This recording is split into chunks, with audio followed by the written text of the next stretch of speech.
We've been getting accountability all wrong in the compliance industry. It's not a set of tasks. It's a way of thinking, and it has to come from the heart as well as the head. On Accountability, the Heart of Compliance, Tom Fox and Sam Silverstein dig into what accountability means to the corporate compliance function and business organizations, and most significantly, how to make it an integral part of your culture. Accountability, the Heart of Compliance is a production of the Compliance Podcast Network. Hello, everyone. This is Tom Fox and Sam Silverstein back for another episode of Accountability at the Heart of Compliance. Sam, welcome back. Hi, Tom. It's great to be here. So, Sam, here's a question I've been wanting to put to you for some time, and I'm going to wrap it around a recent announcement by Wells Fargo that they have finally succeeded in hiring a new CEO. Mm-hmm. What does a company do when they've gone through a major regulatory fine, investigation, fine, and violation, which basically was an ethical violation, where there was a complete disconnect between the values espoused by corporate leadership and what corporate leadership thought the values of the entire corporation were and the reality on the ground? And that's one of the things, key lessons from Wells Fargo. But how does a new CEO begin to change the accountability within an organization? And I just wanted your thoughts on that. Well, I'll tell you what, ethics, consistency in an organization, and then connecting that to compliance is obviously it's an ongoing challenge. Here's what I know to be true. It's naturally hard to do the right thing for a lot of people. They just struggle with that. And the reality is, just because marketing came up with a set of values, put them on the website and stuck them in the wall in the cafeteria, doesn't mean they're the values of the organization. If you can't prove to me that these values are showing up in your decisions each and every day, they're not your values. If they're showing up for some decisions and not for others, they are not your values. You can't, Tom, you're a smart guy, but there's no way you can convince me that you can be honest some of the time. You're either honest or you're dishonest. You either value people or you don't value people. You either believe it's important to contribute in the community or you don't. There is no in between. And so the challenge becomes, is the leader of an organization willing to say, these are our values, period? Even if it means we lose money on this transaction, even if it means that it costs the organization, but this is what we value, therefore our decisions are going to align and support that. And if you don't make the decisions that align and support with the values of this organization, you can't stay here. No matter how much you sell, no matter how much revenue you generate, no matter how long you've been with the organization, if you're not living the values, it means we as a group don't live the values. Therefore, if you're not living the values, you can't stay.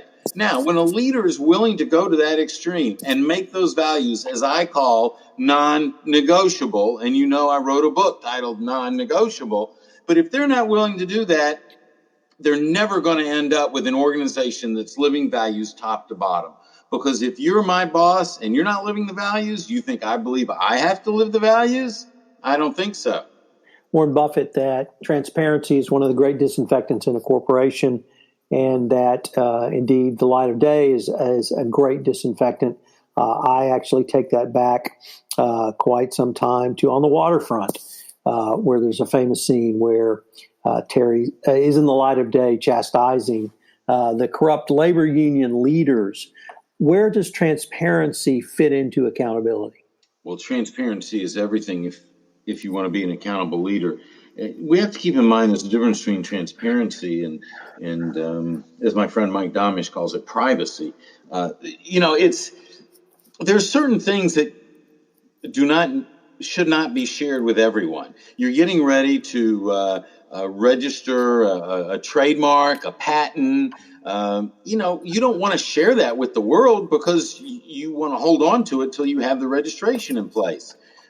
But not sharing that doesn't mean you're not being transparent. Transparency is sharing information, whether it's positive or negative, and not worrying about what people are thinking, but being forthright and being honest. So if the company is struggling and you go to the people and say, look, financially, we're not performing as well as we need to.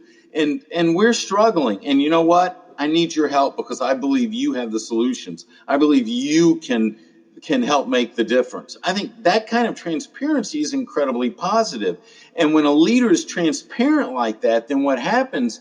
The people appreciate that forthrightness, that honesty, that trust that you've placed in them.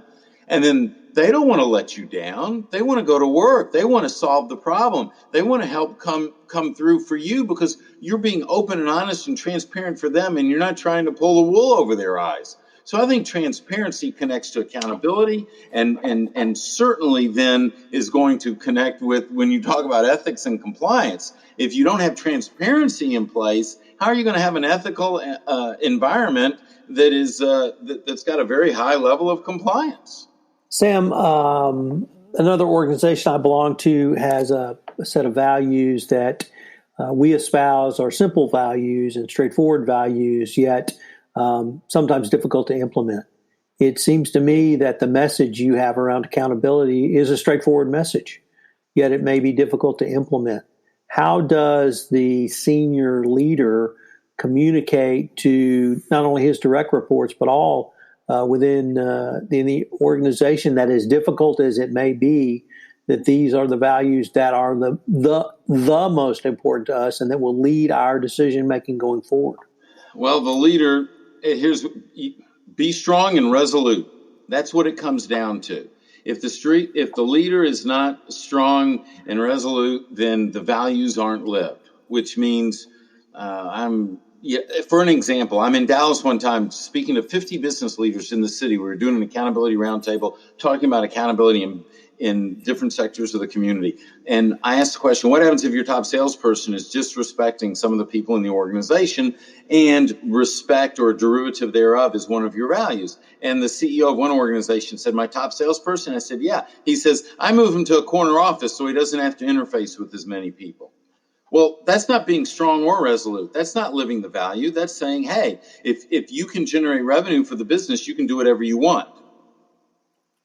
Because as soon as that leader lets that person stay in that organization, they are saying that is no longer our value. And unless you remove the value of respect from every occurrence in any of the company's materials, then you are a liar. And nobody wants to do business with a liar. And it would sound like nobody wants to even be associated with a person like that in an organization, and it would be incredibly detrimental to the organization if that occurred. Well, exactly. Now, how many times have you heard either one of your friends, someone that you know, say, I hate my job, but I just can't leave. It's not a good time to leave. I don't know what I would do. We see poll after poll after poll. Do the research, look it up. You can see how many people really enjoy their work. And what is it? 75% of the people don't enjoy what they're doing. Well, the reason they don't enjoy it isn't because of the service or the industry they're in. They don't enjoy it because of the people they're around. And it's the leader's responsibility to put together a group of people that connect through a set of values. And so if some people aren't living those values and some are, you have a dysfunctional organizational culture. Now, leaders tend to think that they're making money, and if they're making money, then that's okay. But the reality is, what I have found is that companies could do far better than they even imagined if only they would weed out the people that aren't living the values and just keep the people that are living the values. Because the example I gave you, if that person would fire the number one salesperson, everyone else on the sales team would go, oh my gosh, they got rid of Joe. Why didn't they do it sooner? We hated working with Joe. He was no fun. He was a downer. Made me want to come in late and leave early. And then they would be thinking, oh my gosh, the CEO got rid of Joe. Well, the CEO must believe that we're good enough to be successful without Joe. We've got to up our game. How are we going to do that? Let's huddle up. Let's communicate. Let's talk about it. Let's stay late. Let's work longer hours. Let's make it happen.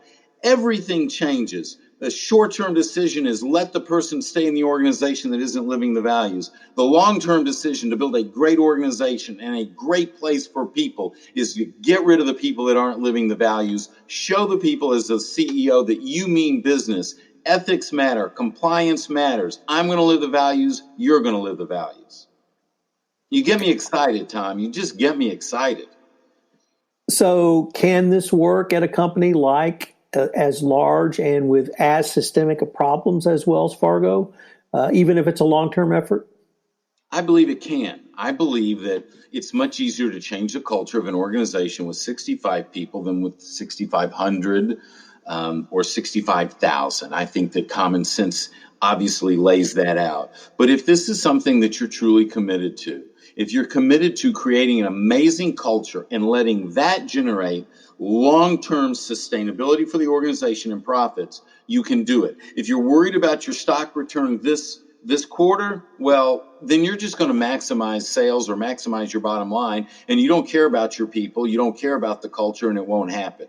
Is it possible? Yes. Be strong and resolute. Sam, that's a great way to end this podcast. I look forward to our next session. Great. Thank you, Tom. Thanks for joining us for this episode of Accountability, the Heart of Compliance. If you enjoyed the episode, make sure to subscribe and leave a review.